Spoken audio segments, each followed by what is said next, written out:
Hey, it's Webb from High Bar, and I'm excited to tell you about our newest podcast, Media Moguls with Webb Barr. Season 1's Media Mogul is Ted Turner, the visionary behind CNN, the Superstation, the Atlanta Braves, and so much more.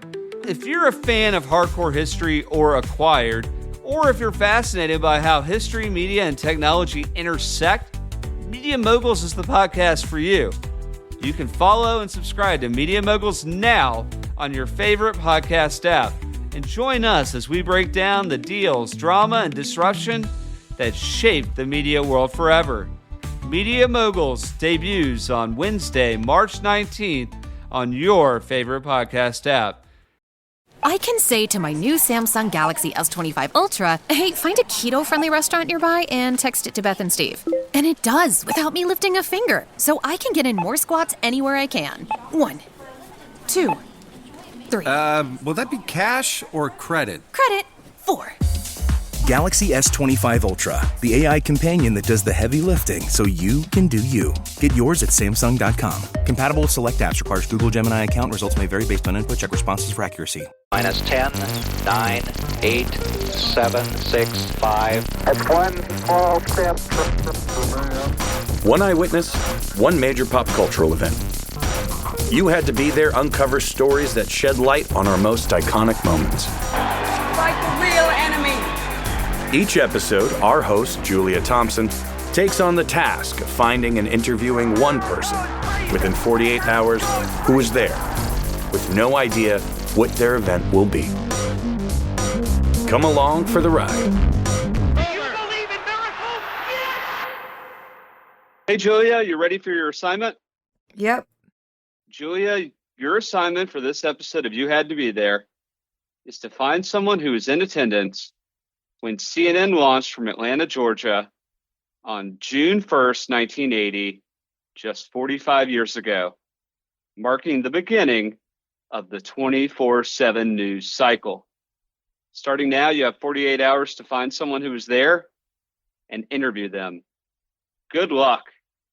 You've been working on this thing about CNN, or not CNN, but Ted Turner for like years, and it's coming out soon. So I'm curious, out of all the Ted Turner iconic moments, why did you choose this CNN launch to be a You Had to Be There episode? So yeah, I've spent the last year and a half working on my newest podcast, which is called Media Moguls. And it's kind of like hardcore history, but based on the people who built and transformed the media industry over the last 100 years. And what better person to begin with than Ted Turner, who revolutionized cable, sports broadcasting, and then created CNN, which was the 24/7 news cycle. And CNN is just such an interesting thing because when it was created, it was more of we think of things now as startups, but back then it was really a startup funded entirely by Ted's own money.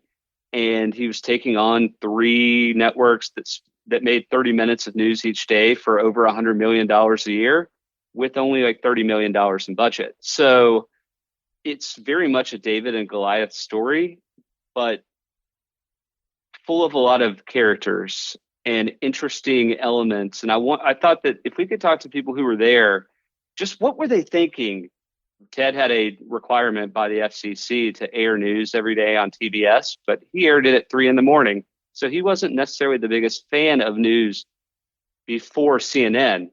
And so it's very much a story that we talk about CNN today, or we think about the last 30 years of CNN post the Iraq War and their success there.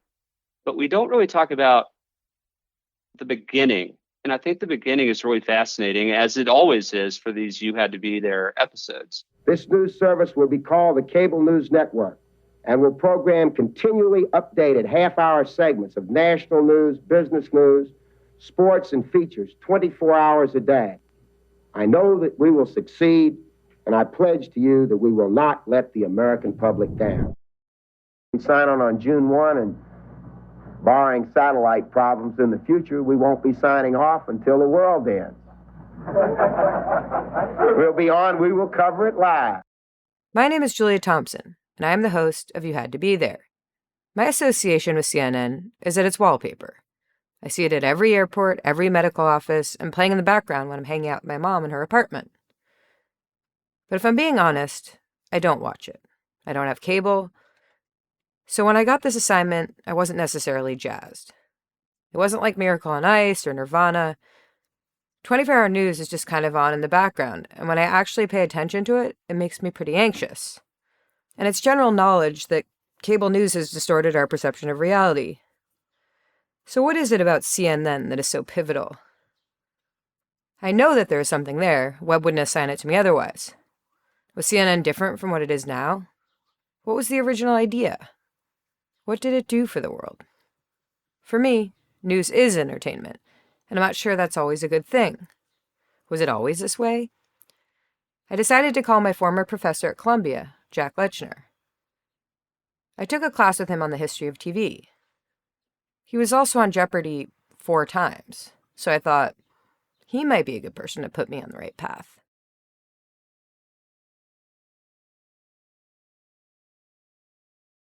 Well, first of all, television news has always been entertainment, and the line between information and entertainment in television news has always been porous. If you go back to the first days of television news in the 1950s, the anchormen, and of course they were men, would be sitting at a desk, and in front of them would be a display of the sponsor's products. In the case of John Cameron Swayze, who did the nightly newscast on NBC, it was Camel cigarettes. And he would be smoking a Camel while giving the news, and then would turn right from the discussion of whatever just happened that day in Europe to making the sponsor's pitch, talking about the virtues of Camel in the new crush-proof box or whatever it was. Something that we could not even imagine anyone doing now, even on, the most partisan or opinionated or entertainment-heavy news show. So the border's always been kind of porous. Having said that, the idea was always we are trying for an objective reporting of the facts, despite the fact that, of course, it's, as we all know, that is a very elusive goal, because human beings are human beings, and we all have opinions and we all have perspectives. And even that objective reporting of the facts in the first days of TV news, think of all the things that they're not reporting fully and accurately. The struggles of Black Americans, and the struggles of women, and the struggles of gay Americans, the struggles of anyone who is not in the mainstream. Not to mention the fact that news in the 50s and 60s and 70s was all through the lens of the Cold War, so that even when you're reporting objectively on what's going on, it's all within that perspective. And,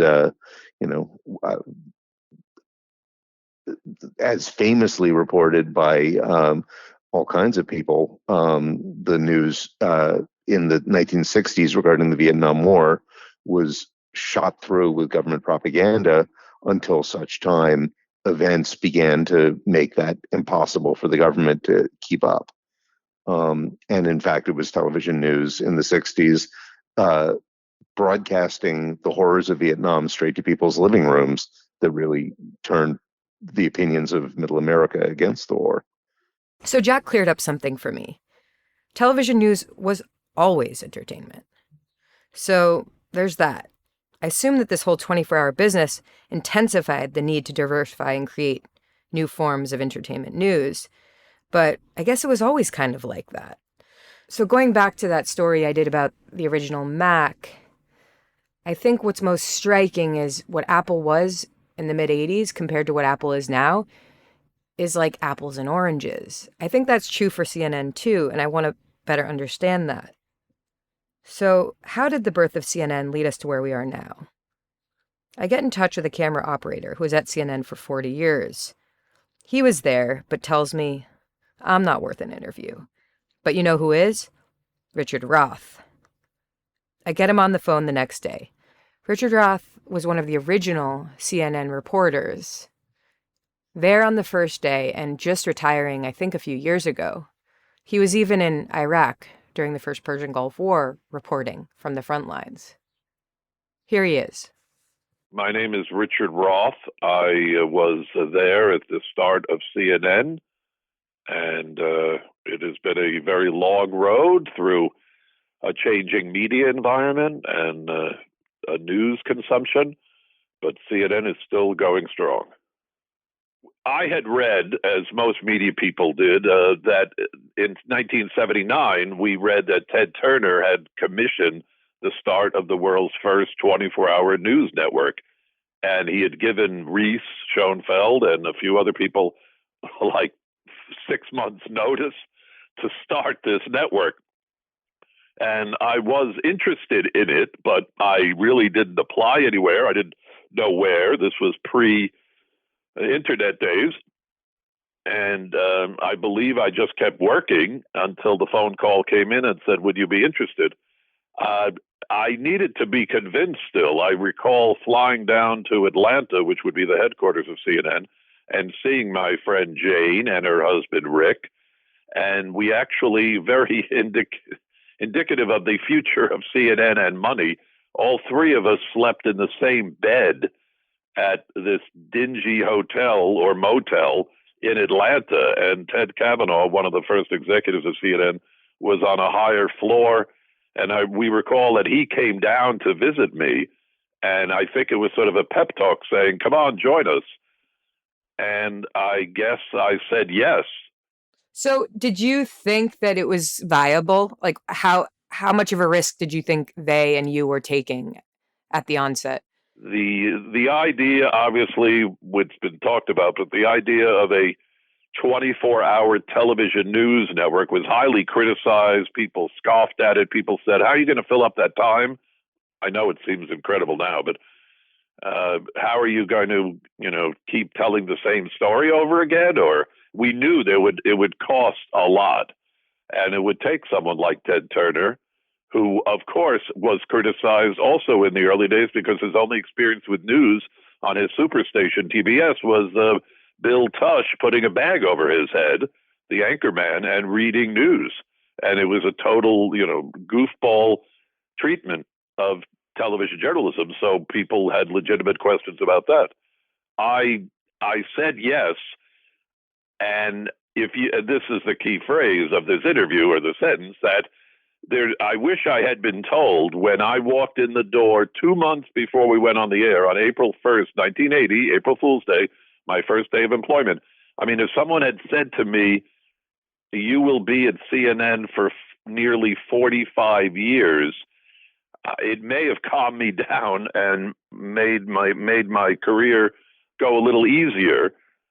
But you couldn't think in those terms. And yeah, there was a slower pace, I think, to deliberations. Obviously, now we know that somebody could send a tweet and change the world, which I think was good that we didn't have that, because I saw the change over time, how, you could be on vacation 5,000 miles away and someone could call you and ask, where's the stapler?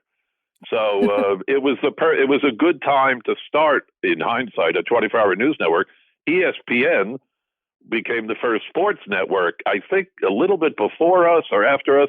So it was that very fertile time for linear television, and everybody knows you were paying for really only a few channels, but you got 300 channels eventually on cable television. But those subscription fees helped keep CNN going. But it was Ted Turner who kept CNN alive. We weren't told all the financial details, but CNN, we were really losing money, a ton of money. And in 1981, ABC, I think, had something called satellite news channels, which would have been a very tough competitor for us, especially with ABC's money, and they folded. I don't know if they wanted to merge with CNN, but they were eliminated, and that really helped CNN get its feet really moving. What do you remember from the first day? I know you said you don't remember much. I had been there for 2 months. If you'll permit me this brief story, which I think says so much, that you just reminded me of. We had no setup to transmit video or live appearances to Atlanta in the weeks and months before we went on the air. So as a test run, a reporter would shoot a story, and someone had to go to the airport to ask a passenger if they would take the report that we had prepared and carry it to Atlanta. And we would tell someone at CNN Atlanta, this is the name of the passenger, this is what he or she looks like. Meet them at Atlanta Hartsfield. It sounds incredible now, but that's what we were doing. And even 9 years later in China, I was still doing it post Tiananmen Square. Can you imagine someone coming up to you now at LaGuardia Airport and saying, sir, would you mind, can you just take this package with me to Tulsa? So it turns out Richard was there on the first day in the sense that he was heading up the assignment desk at the CNN New York bureau, but he was not in Atlanta. He was in New York. I think it's worth getting his story, but I'm not sure that this particularly meets my assignment. So I go back to the lines and end up getting in touch with John Huey, a reporter from the Wall Street Journal at the time that was covering the launch of CNN and Ted Turner. I'm going to jump between John Huey and Richard Roth for the duration of the podcast. Okay.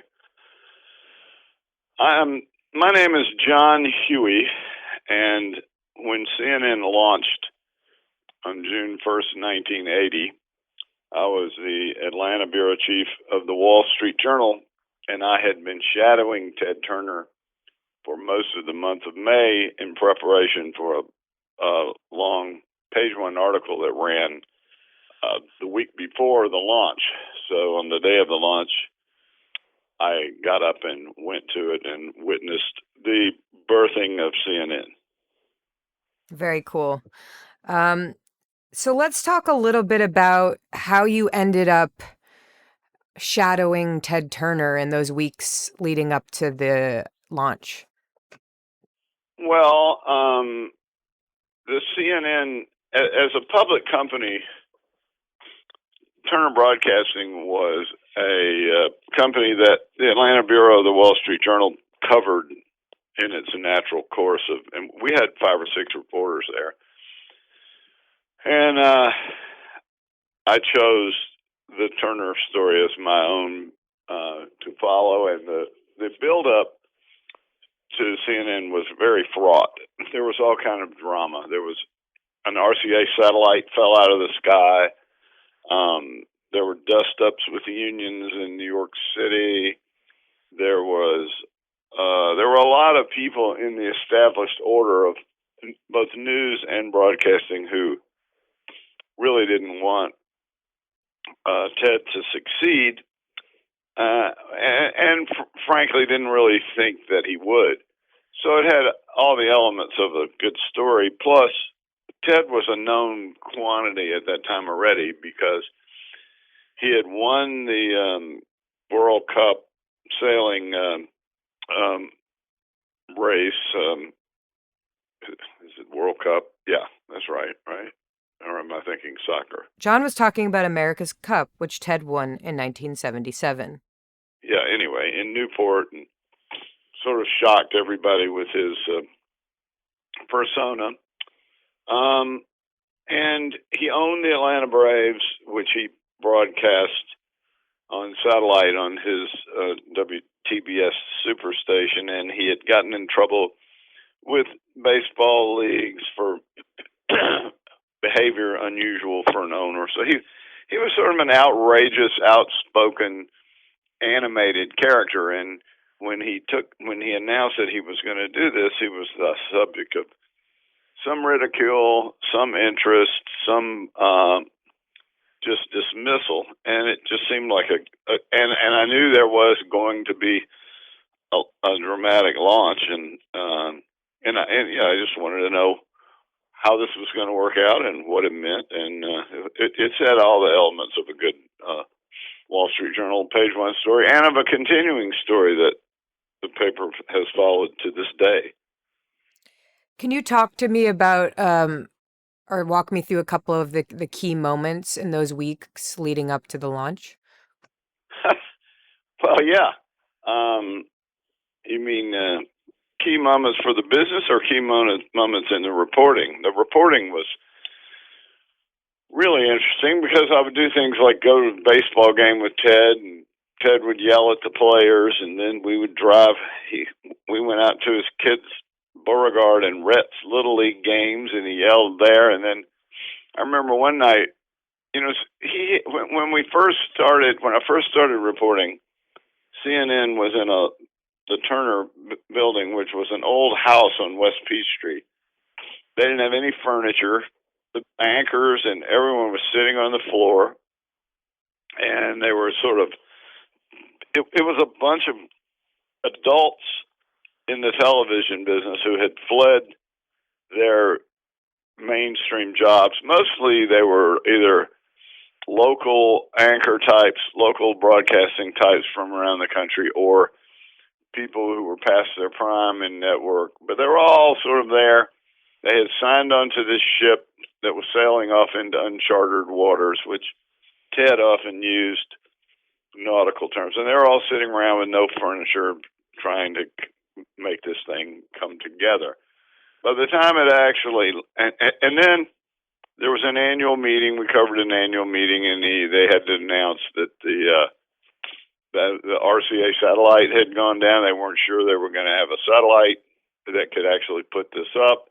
There was a big lawsuit against RCA that they had to provide a satellite anyway because RCA was deemed to be a competitor because it's ownership of NBC, blah, blah, blah. Anyway, but I remember one night as we were getting toward the end, the set was being built, and it was a very nice-looking, fancy set. He had bought an old Jewish country club right next to Georgia Tech called the Progressive Club, and it had a kind of faded but august columned building with big steps on it, and you went into and where the swimming pool or tennis courts had been, they'd put up a number of these huge satellite dishes. It was a satellite farm out in the country club, and they didn't really fix up anything that didn't need to be fixed up. They were in short supply on money. And one night we came home from a Braves game, I think, and Ted drove his Chevrolet Caprice up the steps of the club, like bam, bam, bam, bam, bam. The steps go up, and he gets out, and we're parked up on the steps, and he's waving his arm across the satellite dishes, and he's making all these pronouncements. And I remember I asked him, I said, because some reason I was put in mind of this, and I asked him, I said, Ted, have you ever been to San Simeon, which, of course, is the Hearst estate on the Northern California coast? And he looked at me like he didn't know what I was talking about, and then he got in his car and he said, no, I've never been to San Simeon, but I've seen Citizen Kane 50 times. And he just started laughing and banged down the steps and drove off into the night. And so that's what it was like covering Ted Turner. It was just, you never knew. So you would assume maybe he wasn't following something, but he was totally following it. He had a different way of approaching it. Back to CNN reporter Richard Roth. What was Ted Turner like in the early days when you were first working with him? Well, I was in New York. I had two titles, the deputy bureau chief and mainly the assignment editor. I was the assignment desk. There was no one else with me. And I never forgot, on day 2 of CNN on June 2nd, somebody in Atlanta called and said, what are your 8 story ideas for tomorrow? It was very difficult to keep your head above water in those days. Now, what's notable, and I'm not avoiding your question, but what's notable is that the New York Bureau was located in the lobby of World Trade Center number 1. So again, if someone had told me, oh, by the way, planes will crash into this building in 21 years and you will be dead, the whole place would collapse. Fortunately, we moved, pardon me, ahead of that. But your question was about Ted. And he was just this showman. We knew that he had a lot of women. that he had money, that he made it a lot from his father's business, but that he was he was involved with television. There were projects, flamboyant, crazy guy. And the stories did start, someone in Atlanta would say, oh, there goes Ted Turner. He's right next to me. Or there's Ted Turner in a bathrobe. Or there's Ted Turner bringing a wrestler around. Or we could hear the noise of the wrestlers above us. But because Atlanta was the headquarters. So you knew where the ranking was. And that took off even years later. Atlanta was super powerful.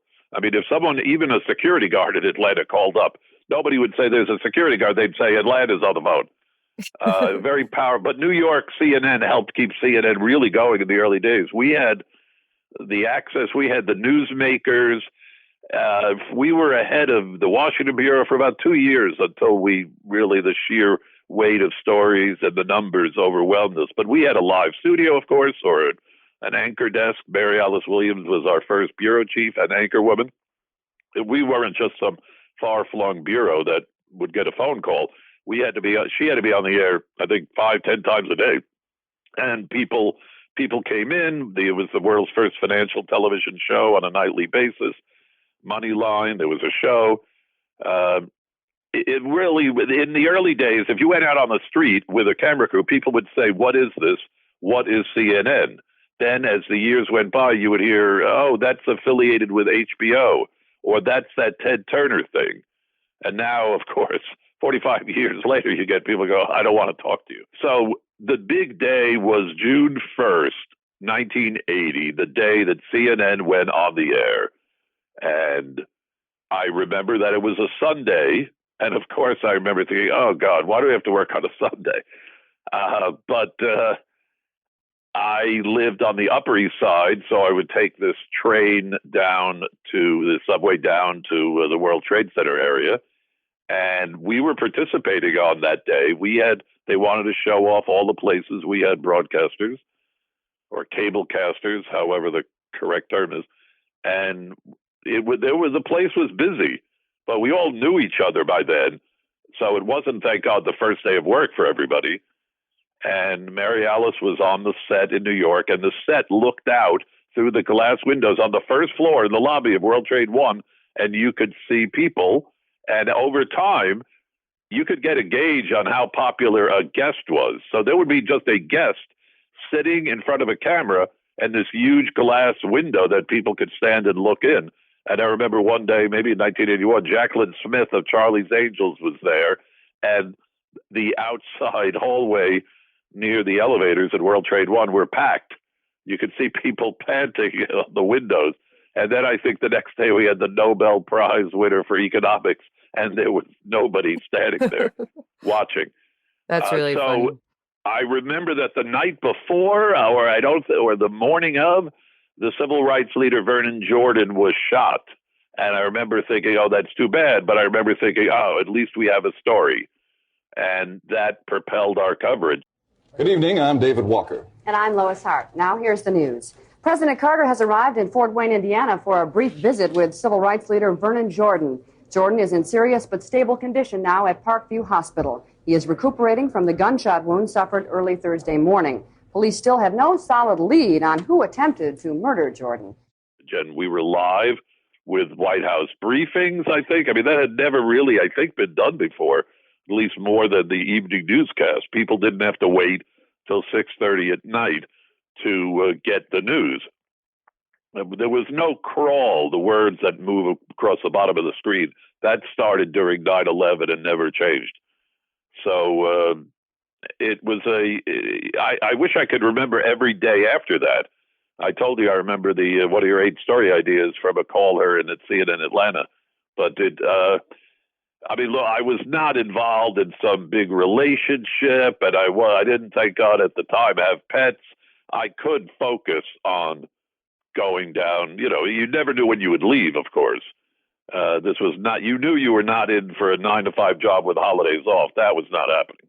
Do you remember any major catastrophes in the beginning, like production catastrophes? There was a famous reel. In television terms, it's not used often now, but there was something known as the Christmas reel, which were outtakes, fumbles, anchor, disasters on the air, and you would be surprised at what you saw on the air. I remember there was I think a news executive, that's right, who thought he was off the air, and he kind of faked a heart attack.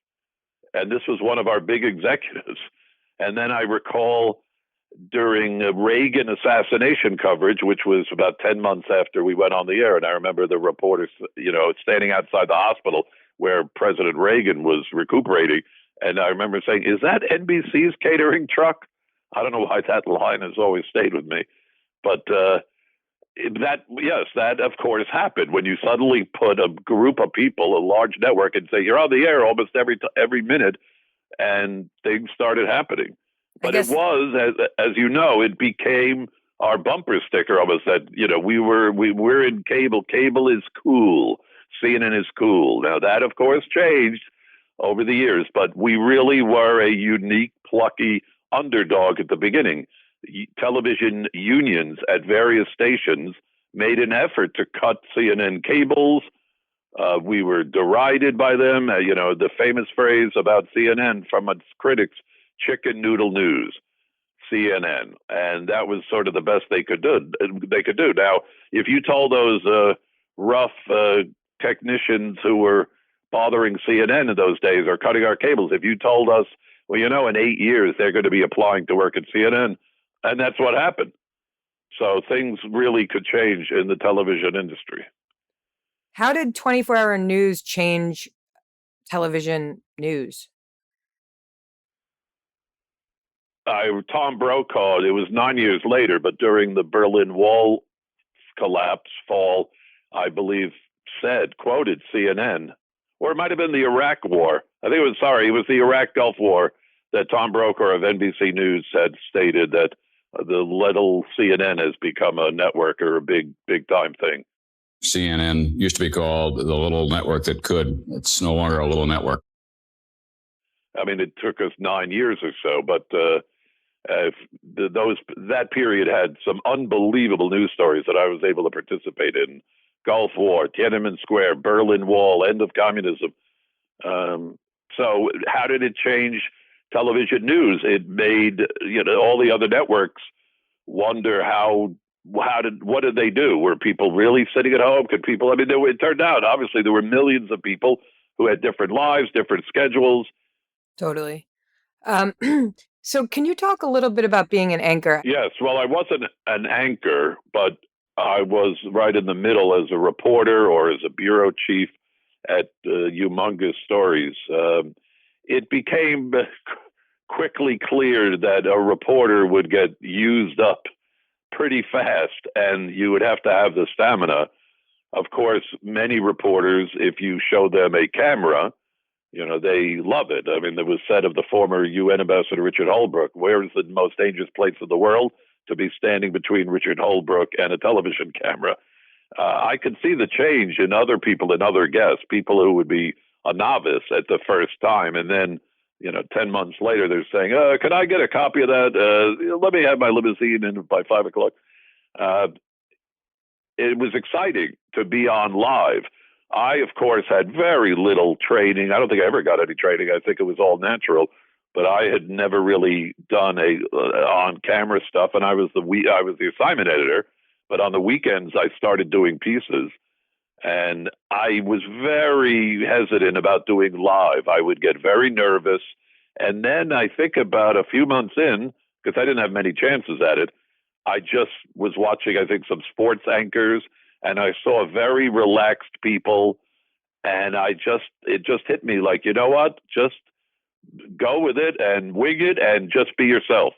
I mean, you could not really fake it. I mean, the camera, as we know, can expose anything. And that's what happened. I think I was covering the Howard Beach racial attack court case. And by being on live or doing a lot of reports during the day, it kind of gave me that experience. Overseas, during those big stories, look, in Israel, I was there up on the roof when the Iraqi Scud attacks occurred. At the time, it seemed like the biggest story ever. Fast forward 2 or 3 decades, and you have Iran and Israel exchanging all these missiles. Every story I did, it seemed like the biggest story in history. And then as time went on, we have some bigger implications to every story. So if you were a reporter, you had to focus on that camera. If you look away, as I would tell guests, if you look away, it looks like you're shifty. It looks like something's about to happen on camera. But there were many experiences while being on television. You don't see your earpiece, but you're waiting for a cue. And many times maybe no one told you, hey, you're on. I mean, when I was on the roof in Tel Aviv, there's a piece of video. I still don't know if it aired on CNN Live, where the day that Israel was attacked for the first time by Saddam Hussein in Iraq, and I raced up to the roof where our camera position was, and I can still hear my voice saying, I don't even know if anyone could hear it. I go, you have no soundmen up here, have you? And then a guy yells, look, look, look. And I turn around and I see an Iraqi missile kind of seemingly headed towards us, and I cursed, which I never do, even in public. And I don't know if that ever aired, because they could record whatever was coming down the line. And I have a video of that, which I would sell to a high bidder.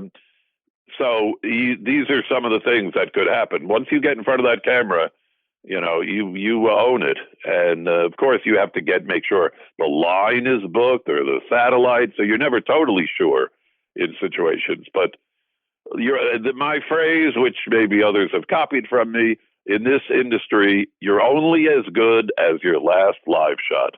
Take your plans out of the group chat and get long weekend ready in new Abercrombie. From day to night, pack new outfits for every part of your itinerary. Grabbing brunch? Throw on the A&F Mila dress. Then head to your dinner reservation in their new bubble hem mini dress. And yes, permission to overpack for pics with the girls. Abercrombie's best-selling Scarlet Squirt deserves a post in your feed. Your plans are worth it. Shop Abercrombie's new long weekend collection online or in store. Hi, this is Javon, your Blinds.com design consultant. Oh, wow. A real person. Yep. I'm here to help with everything from selecting the perfect window treatments to... Well, I've got a complicated project. No problem. I can even help schedule a professional measure and install. We can also send you samples fast and free. I just might have to do more. Whatever you need. So the first room we're looking at is for... Shop Blinds.com now and save up to 45% on select styles. Blinds.com. Rules and restrictions may apply. Look around. You can find cars like these on AutoTrader. Like that car riding your tail. Or if you're tailgating right now, all those cars doubling as kitchens and living rooms are on AutoTrader too. Are you working out and listening to this ad at the same time? Well, multitasking pro, cars like the ones in the gym parking lot are for sale on AutoTrader. New cars, used cars, electric cars, maybe even flying cars. Okay, no flying cars, but as soon as they get invented, they'll be on AutoTrader. Just you wait. AutoTrader.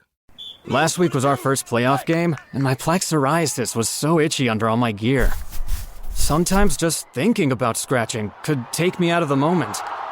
And then my doctor told me I could get clearer skin with a pill called Otezla. Otezla apremilast is a prescription medicine used to treat adult patients with plaque psoriasis for whom phototherapy or systemic therapy is appropriate. Otezla can help you get clearer skin after just 4 months. Okay, ready for the next game.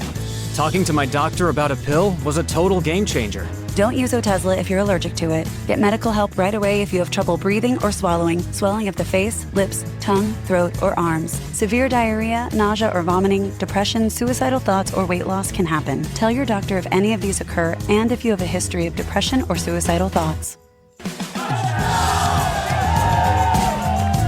Live in the moment. Ask your doctor about Otezla. Call 1-844-4-OTEZLA or visit Otezla.com for prescribing info about cost, and more.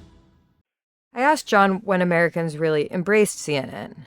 When did people start to take it seriously? I can remember two events that brought that home to me in coming years, if you'd be interested. But one of them is right after the Berlin Wall fell and the Soviet Union collapsed.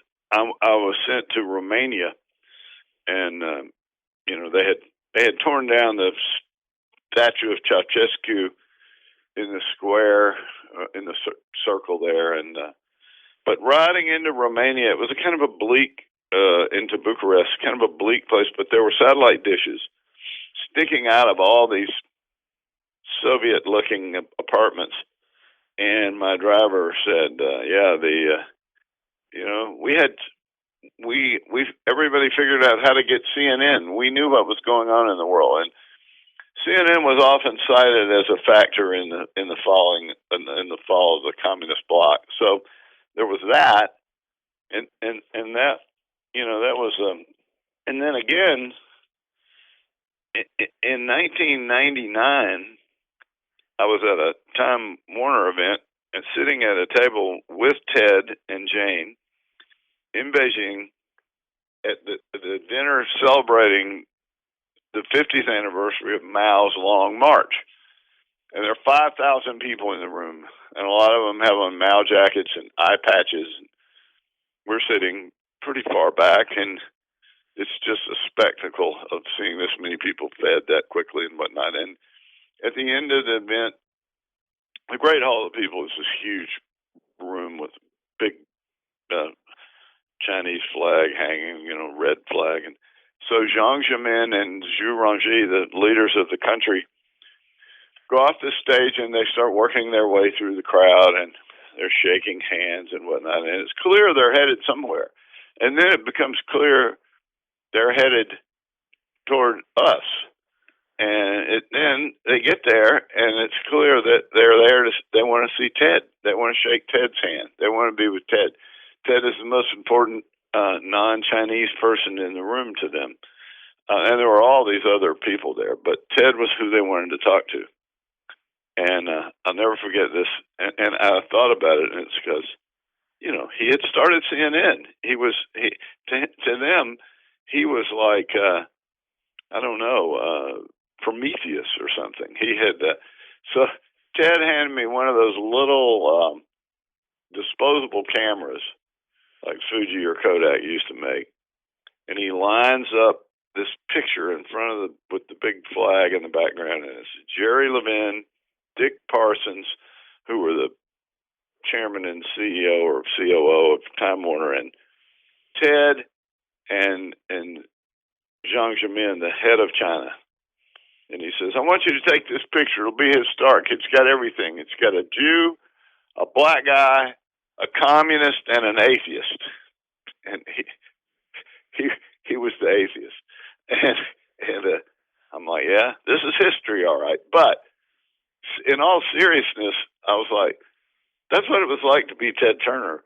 A lot of people in the room still probably didn't take him seriously because of his affect. But the head of China took him very seriously. And the head of China also knew about the Cartoon Network, by the way. So anyway, as years went on, I realized the significance of CNN and that launch and the chances that Ted took to do it. And, he overturned the business model. He was very instrumental. When I left the U.S. to move to Europe for a couple of years, 2 or 3 years, and I didn't know anybody who had cable. When I came back in 1984, everybody had cable because they were watching MTV and ESPN. ESPN started about 6 months before CNN, and nobody watched either one of them for a while. But in a very short period of time, everybody signed up to cable because they wanted to watch this stuff. And then, of course, famously, by the time Desert Storm came around in 1991, and Bernie Shaw and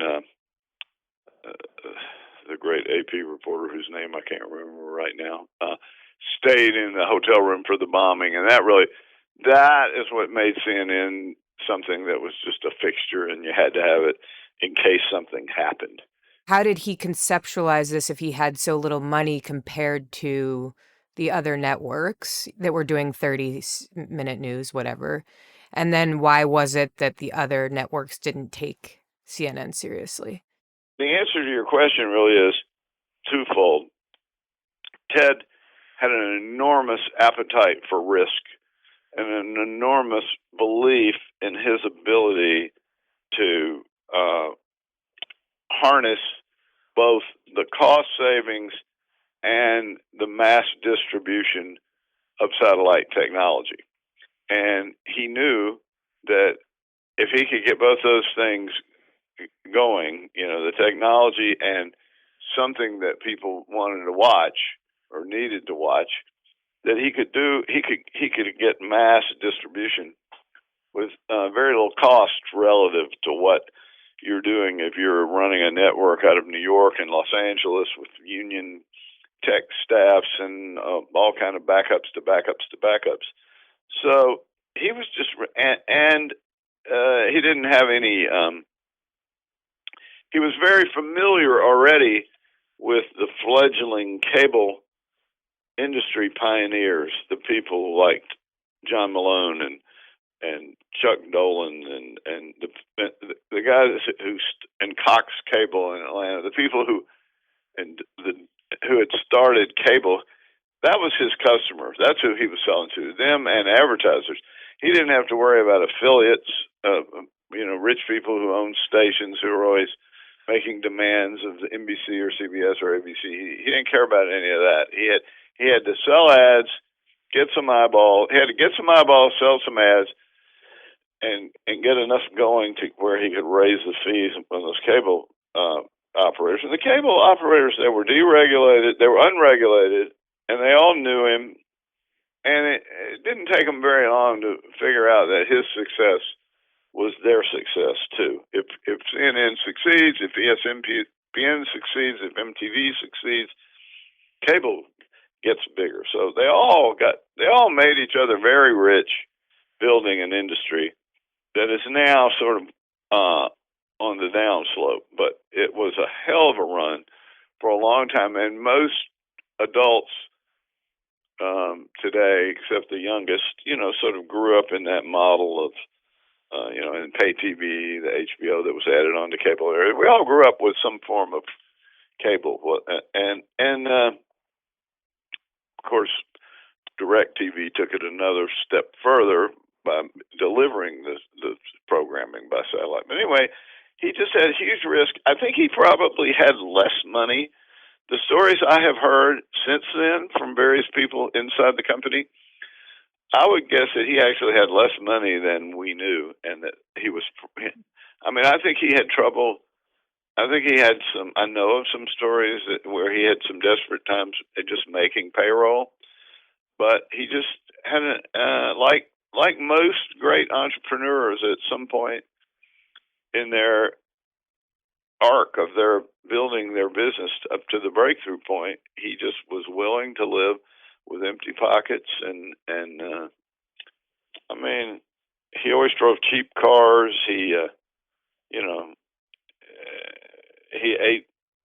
He did not live a high life for a long time, and he had a vision, and he had the risk. He was willing to take the risk. I think, unfortunately, somewhere along the way, he took too many risks, and it interfered with his sovereignty to keep doing what he wanted to do. But he ended up having a pretty nice life anyway, billions of dollars and the largest landowner in the country for a long time. But he saw something and he made it happen, and it changed all of our lives, and it may have freed some countries and just changed the way we know what's going on in the world. Now, the flip side of that is, maybe we should have asked the question, well, if they're on 24/7, what in the hell are they going to put on there? Because you can't just keep reading the news over and over. And so, as we all know, they gradually or quickly developed a business model among all the cable news channels, regardless of where they are in the pecking order or the ideological spectrum. They're all built around the idea of raising your cortisol level. Breaking news, making you excited or angry or upset or whatever. So it's all about, and the concept, when I was writing that story in 1980, it never occurred to me that we would have a country where people would actually sit around their houses all day watching the news. The evening newscast had only gone to 30 minutes a few years before. It used to be 15 minutes. And now we live in a country where people just sit and watch the news all day long. which I think I would have perceived as a big negative had I had that crystal ball back then, because there isn't that much news. And there's certainly not that much news that you need to digest all day long, and it's probably not good for your health, mental. Yeah, and I physical. suppose if there was news, let's say there is news that's worth publishing, it's not what people necessarily want to watch. No. So, yeah, there's that Well, part too. It's like it's sort of been subsumed in the Trump era. It's been subsumed by the sort of the wrestling model. A lot of cable news now resembles wrestling. You're just really just waiting for somebody to break a chair over somebody's head or leap out. It's way up the cortisol level. Now, in fairness to CNN, they also were a pioneer in online news, and they and Yahoo were the first two places on the internet to give away news, which totally changed the news business too. Not necessarily in a good way, but CNN is still one of the largest providers of digital news in the world, and so it's still a dominant brand in news. So Ted Turner really started something, and it's been through many iterations, and we'll go through many more, but I don't think it's going away. So the origins of CNN are quite different from what I expected, especially based on where cable news is today. Ted Turner really had his finger on the pulse on how to present audiences with more programming, not just in news, but in all facets of entertainment. One of the more interesting things John was saying was the impact that CNN had on the world. For example, in quote-unquote, freeing a few countries. I assume CNN was driven to report on what drew ratings. But since this was the first 24-hour news cycle, so to speak, how did CNN decide what to put on the air? How did they determine what was newsworthy and or entertaining? Make your next move with American Express Business Platinum. Earn 5 times membership rewards points on flights and prepaid hotels booked on AmexTravel.com. And with a welcome offer of 150,000 points after you spend $20,000 on purchases on the card within your first 3 months of membership, your business can soar to new heights. Terms apply. Learn more at americanexpress.com/business-platinum. Amex Business Platinum. Built for business by American Express. Campfire season's back, and that means s'mores. But when you're at home treating yourself, take them over ice with Dunkin' S'mores Cold Brew Concentrate. And suddenly you're always treating yourself. The home with Dunkin' is where you want to be. Click or tap the banner to shop now. This episode is brought to you by LifeLock. It's tax season, and we're all a bit tired of numbers. But here's one you need to hear. $16.5 billion. That's how much the IRS flagged for possible identity fraud last year. Now here's a good number. 100 million. That's how many data points LifeLock monitors every second. If your identity is stolen, they'll fix it. Guaranteed. Save up to 40% your first year at LifeLock.com/podcast. Terms apply. I decided to hit some experts. I'm Stephen Livingston, a political science professor at George Washington University. I'm in the School of Media and Public Affairs. And 20 or so years ago, or 25 years ago, I was doing research on what is called the CNN effect. And if you were to Google that, I guess my name comes up. And just in a couple sentences, what is the CNN effect? The CNN effect is the proposition that real-time television news, and comes in other formats rather than just television these days, has an effect on the foreign policy and military agenda of the United States and other governments, and that it can rapidly increase the pace of policymaking, it can interfere with policymaking, or it can actually, in some instances, so it was claimed, actually set the policy agenda. What the latest crisis is on CNN becomes the latest crisis to be paid attention to by the U.S. government. Turns out it's more complicated than that, though. One of the things that comes to mind, and I'm trying to put myself in your shoes. I am not a millennial, let's say. I've been studying this for a very long time, or I used to study it. I've moved beyond it. But one of the things that's hard for people, I think, today to sort of get their head around is just how much of a novelty CNN was and how hyped it was. I think it would be one way to get at that would be to think of CNN as a sort of proto-internet. It was the internet before the internet. The internet didn't exist. Cell phones didn't exist. And so you had this medium that billed itself as a global news channel. And it carried that off in most instances. It felt like it was a global news channel if the kinds of events that it was covering were planned in some sense. In other words, early on, CNN was patchy. It could do live broadcasts, but only if it had enough time to send a tons of very expensive equipment to set up a satellite uplink unit or otherwise make arrangements for satellite uplink units so as to do the broadcast live from wherever it is that was doing it.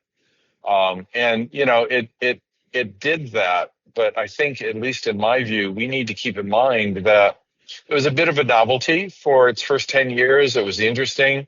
We have to keep in mind that the White House, in allocating a seat to it in the press briefing room, used to derisively call it chicken noodle news because of its sort of upstart quality. It wasn't taken very seriously. And that changed eventually. So at first it was, as I say, sort of the internet before the internet in some ways, though most people certainly didn't use that metaphor because the internet didn't exist yet.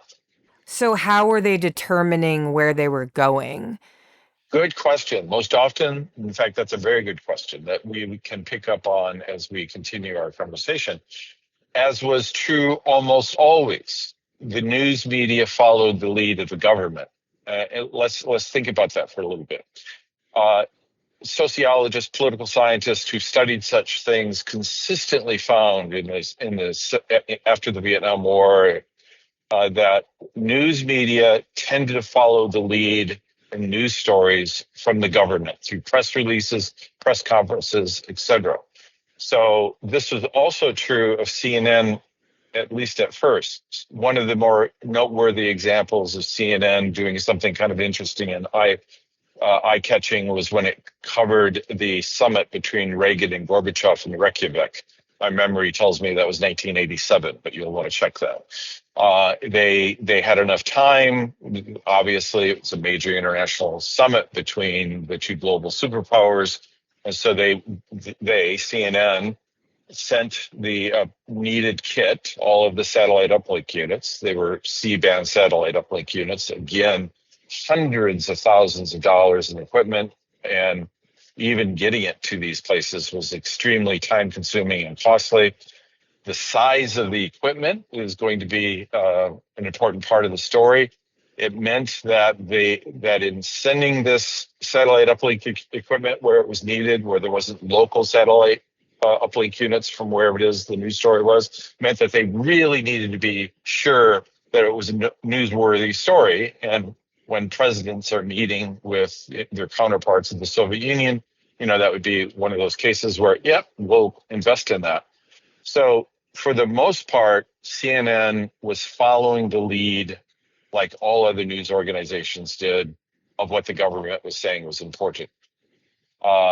And that began to change over time. The CNN really reached its point of maturation, where it really went from chicken noodle news to being really seriously regarded was with the 1990-1991 Persian Gulf War. This is the war that was to repel Saddam Hussein out of Kuwait. It was George Herbert Walker Bush who led the charge with that. This is the period of time where you had emerging superstar media generals who were giving the daily briefing. You had journalists like Arthur Kent, otherwise known as the Scud. The Scud missiles were a kind of missiles that the Iraqis had, and so this guy was the Scud missile. That was his moniker.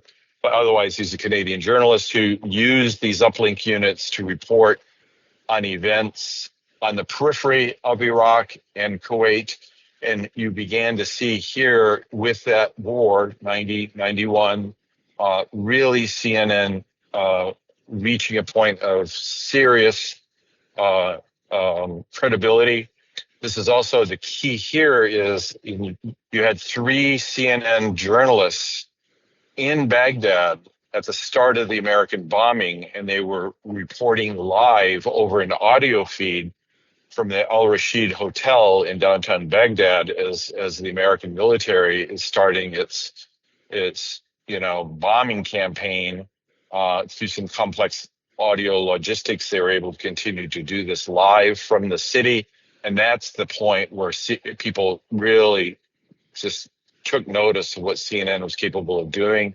It was spunky. It was doing things that the other broadcast networks that existed back then weren't doing, figuring out ways of covering the news, and that really put CNN on the map. That reporting from Baghdad during the initial stages of the bombing campaign.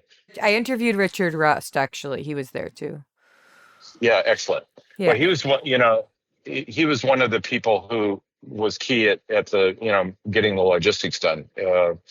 So from that point on, CNN becomes not chicken noodle news, but CNN becomes CNN. It had a gravitas to it and an importance to it that had eluded it, in my view, up until that point in time.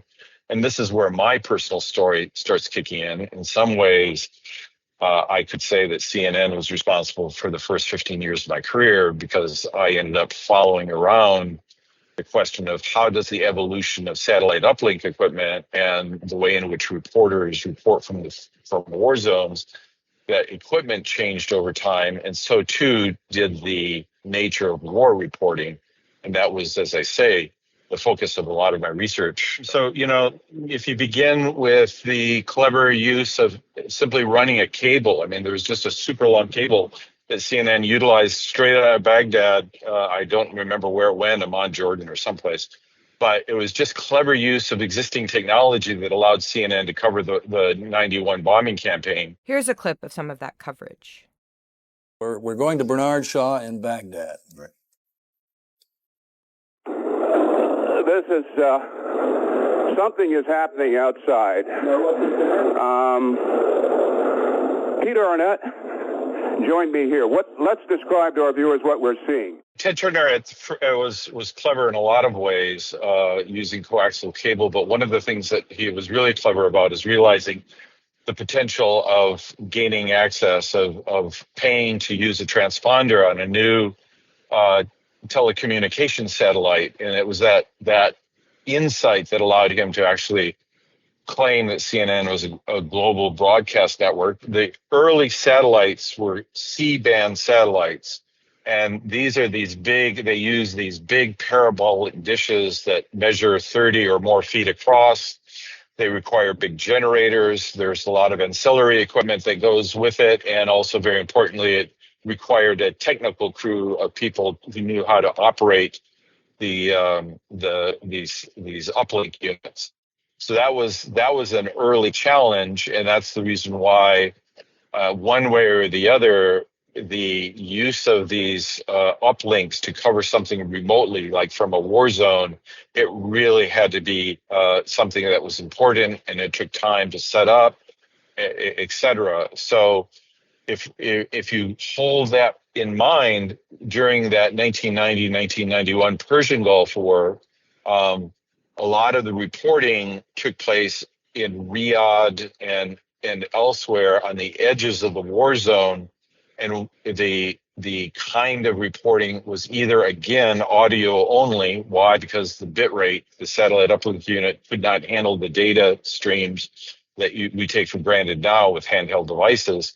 So rather than pictures, it was most often just audio that was being transmitted. But then as things developed, it switched over to image feeds, usually from some kind of rooftop someplace on the edge of the war itself, somewhere outside in Saudi Arabia in most instances. Look up Arthur Kent. He became very famous during this period of time for his rooftop reporting And every once in a while, the Iraqis would launch a Scud missile, and you could see it streaking across the night sky and maybe blowing up somewhere, on the edge or something. And that was the nature of the war reporting because of the limitation of the available uplink units. Within a decade, you go from those large, expensive, difficult to use C-band uplinks to KU band, which you go to a parabolic dish that's just a couple of feet across, 3 feet maybe. It can be broken down into a couple of cases. So what trends did you notice? Because obviously at some point it became, like when was the tipping point with ratings versus technology? The technology was never orthogonal to the ratings. The technology drove the ratings. I mean, I can guarantee you there was not an eye that was awake that wasn't watching CNN during that bombing campaign in '91. I mean, it had a lock all over the world on people paying attention to things. So then now where we're at today, like how was the CNN, like your defined CNN effect? Like how did it inform today where anyone can grab a camera and capture stuff? Yeah, I think remember when we first started talking, I said part of what was so interesting about CNN was this novelty. And it's really important for us to put our heads back in that time.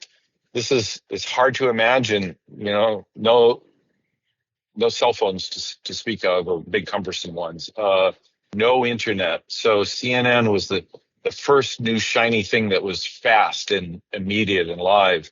I think that today we are so inundated by that technology and that capability, we don't pay attention to that fact anymore. I think a lot of people, a lot of Americans just allow events to wash over them. And the novelty has disappeared, and I just don't see. I mean, I think the cable television channels, the multiplicity of them, have a very different purpose today than they did in the '90s, and certainly in the '80s. What would you say the purpose is now? It's not a purpose, it's an effect. The new CNN effect is also you just call it the cable news effect. It ends up becoming the place where we have our existing beliefs reaffirmed. If you are a liberal, then you watch MSNBC. If you are these days a kind of a normal sort of Trumpy person, a Republican, you watch Fox. If you are a fervent one, you watch One American News or something else.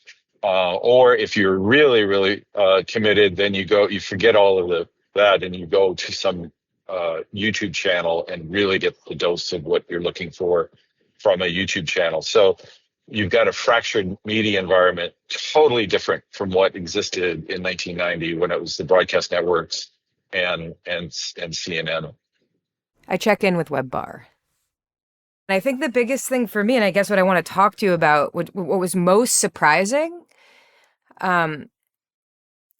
was for me to really understand that this was a technical advancement. Like, oh yeah, I know this might make me sound stupid, but I never really conceptualized CNN as a technical advancement. I conceptualized it as a new way to ingest content or TV, but I didn't think, oh wait, this had to be this whole like satellite hookup situation that wasn't thought about before. So I guess my question for you is like, why was Ted Turner, somebody that didn't really care about news, the person that like figured this all out? Yeah, so it's really interesting. The technology is really important here. It's really one of those things where nowadays you can just launch a website and you don't have to think about building the infrastructure behind it, right? We can create a website in like an hour, and we don't have to build the internet. We don't have to build the code or any of that. It's all done. It's basically just putting it together and pressing publish. With the satellite Ted was the second person to launch a cable channel. It was called the Superstation, and that was in 76. The first was HBO, and that was paid. So the Superstation was free. And they were essentially running old television shows that were licensed or that they owned. And then Atlanta Braves games and Atlanta Hawks games, because Ted owned both those teams. So he could do that. And I won't get into the dynamics of what those things meant, because that's a whole nother podcast. However, he was looking to the future in a world where he knew that there were some issues. By licensing all that programming, that meant that those programming owners in Hollywood or the syndicates or the networks really kind of had a gun to him in the future of like, oh, we're just going to raise our rates and keep on raising them. They, for years, tried to get Congress to step in and basically stop the cable growth. And a lot of that was through, because they felt that cable was taking their programming for lesser fees because they were going nationwide, and paying local fees for that programming, because the Superstation was out of Atlanta. I'm sorry if this is a little backwards. So I'm about to get to the point, which is the satellite with Ted looks, I think he's at a Atlanta Hawks game with his senior leadership at Turner Broadcasting. And they start talking about future channels where they can, quote, control our own destiny. And by that, I mean where they don't have to license all their programming from someone else that is going to jack up their rates or make it really hard for him to make to keep providing a valuable business for cable operators and for viewers. So they look at what's out there and they say, well, we could start a sports channel. And he realizes that'll cannibalize TBS, because that's why a lot of people watch the Superstation for the Braves and Hawks games. And they know that ESPN is about to launch, and that's around 78. And then they look and they're like, what about music television? Well, they're like, who would want to watch music videos? 1981, we learned that MTV, that there's a lot of people who want to watch music videos. So they need programming that is ownable and, in theory, cheaper, and that they're not beholden to someone else who can continuously just raise the rights on them and can go to the government and basically end their game or make it really hard for him to operate. And so finally he says, what about news? And all of his executives kind of like look at him and they're like, is this the same guy who says no news is good news and that airs the news on TBS at 3 a.m? And they're kind of just like, what? And there's been a few people that have been pitching a cable news network to Ted for years, and forever he said, no, I don't want to be in the news business. It's all negative.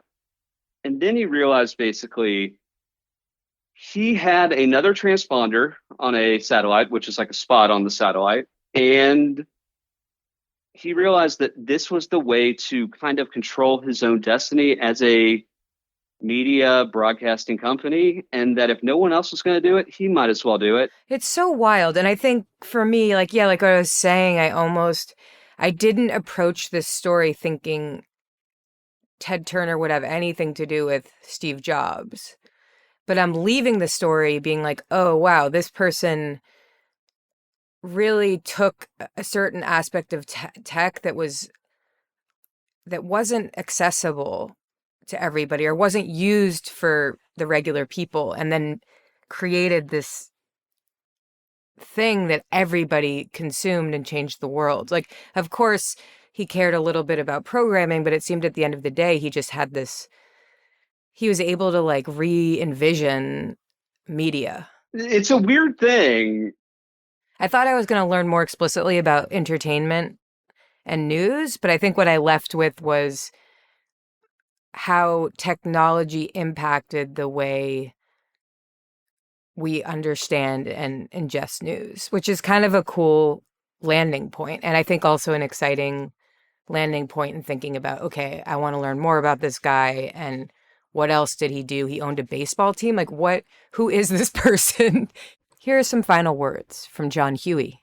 Well, the only thing I would say is I would assume that you probably have a younger audience, or although maybe not, you are focused on history. I don't know who listens to that now, but you would know. But I would say the older I get, the more I realize that everything comes in cycles, and technology especially, and technology has revolutionary cycles that are faster and faster and faster. So, like in my office here, I have every version of every iteration of mobile phone that I ever had, and you look at it and you just go, well, you know, the world changes. So whatever it is you think you're used to now, if you're a 30-something or a 20-something, or that whole universe just disappears on you really quickly, and there's usually somebody there. So whatever it is you hate about social media now, or whatever, it won't be around very long. It'll be something different, maybe better, maybe worse. And I would say when I look at what Ted did and the changes he's made, I'm very aware of all the negatives that came along with it.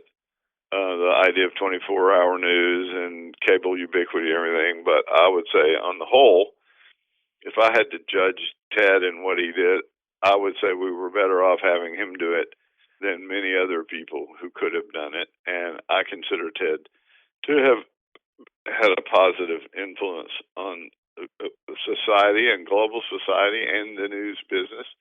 And I understand that he's in pretty bad shape these days, still alive, but he's got, Lewy body dementia. And wherever he is out there, I think he cares more about the environment and his legacy there than any of this. But I hope that he feels good about what he accomplished, because he really did accomplish a lot. And I can tell you, he had more fun than any 100 people you're likely to meet in his life. So that's my goal. So that's pretty good. Well, follow the Ted. Ted was just a great character who did a lot, and that was an important day. And actually, once you, a little surprised when somebody asked about it, and I said, June 1, 1980, launch of CNN.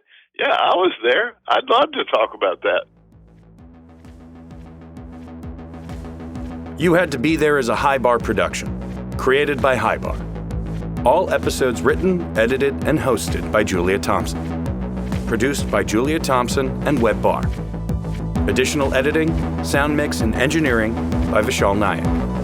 Opening score by Teeny Lieberson. Artwork created by Dylan Lathrop. Special thanks to our parents, friends, and chosen family. And most importantly, thank you to the artists who have inspired us, because they had to do it.